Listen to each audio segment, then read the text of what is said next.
But now look at the whole picture. Unnaturally large, shapely chest? Damn right. But right above that is a neck that's just as unnaturally long and unnaturally graceful. And between that, you'll find properly defined shoulders and arms of proportionate musculature, as opposed to the skinny limbs used to further accentuate the talents of similarly well-endowed game pinups. Speaking of skinny, while she's not exactly rocking a muffin top, Bayonetta's midsection definitely has muscle definition, and a fine example of that long-lost feature of human females that some of us used to call the stomach, back in the days when mastodons walked the earth and supermodels were utilized as something other than human clothes hangers. We then move down to the hips, whereupon the most novel thing to notice is that Bayonetta actually has hips, along with a set of legs which, aside from the continuing trend of proportions, actually do look like they are about as long and strong as they'd have to be to hold up all that torso and assets plunked on top of them. Given how much they have to do with her signature poise and combat style, it's no exaggeration to say that it's Bayonetta's legs, not her much-fretted-over breasts, that are her defining physical attribute. The common observation that she moves like a stripper implies a level of performance-oriented submissiveness that simply doesn't seem to exist around the character. Oh, she moves like a dancer, a kind of high-impact, hyper-aggressive ballerina, really, but the key difference is in the context and intent. Strippers dance for your benefit. Bayonetta doesn't appear to dance or do anything else for the enjoyment of anyone but herself. This extends thematically to the peculiar use she makes of her guns. In terms of actual combat, she's obviously attending the same school of let's watch Equilibrium over and over again to the point of memorization as Dante and Nero, but it's her attitude when glimpsed handling her arsenal where you're going to find the difference. In the general Freudian sense, guns and swords tend to be phallic symbols, meaning that they're proxy representations of, well, dicks. Thus, male characters who make primary use of such weapons are generally seen as either representation or overcompensation of their own being, while women who do the same are often read as co-opting an element of the masculine for their own empowerment. In effect, the usual subtext of a woman armed with a sword or gun is that she's using them to become symbolically male, and thus more powerful. Bayonetta, on the other hand, treats her armaments with casual disregard. She's good with them, but she doesn't seem to have any idealized notions about their importance. They're just tools, extensions of her hands and feet, but nothing more, and she flips them around like something closer to a toy. Phallic weaponry, in her case, is something she enjoys making use of, but holds in no particular esteem.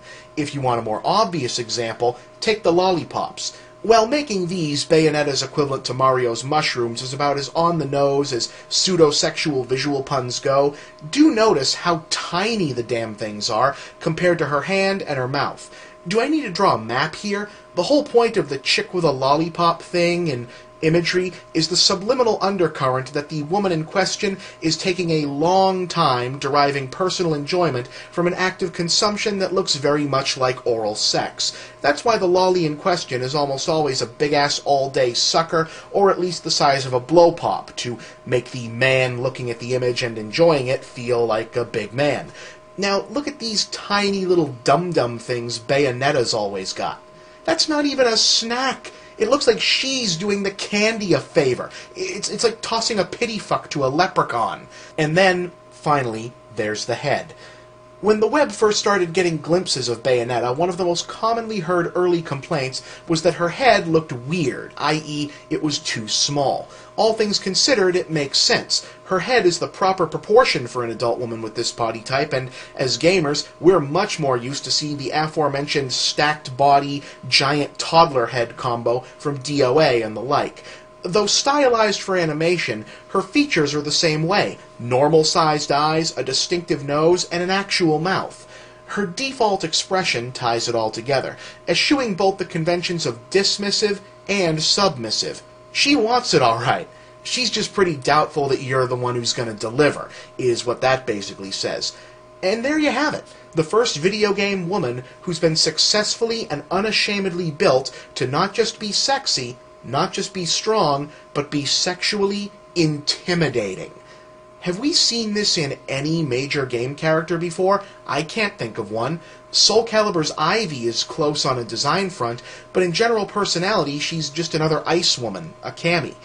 I don't know, guys. I can't shake the sense that this is something entirely new, or at least entirely rare to this medium.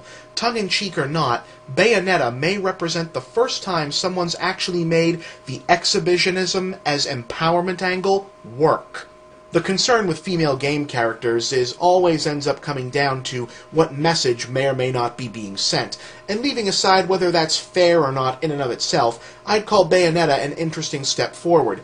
If nothing else, the best example yet of femininity and power not being irreconcilable opposites, even if it is a game and it is kind of kidding around.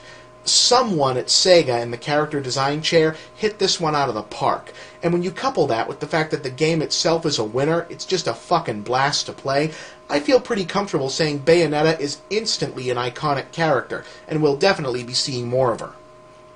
So, that's about all there is for that.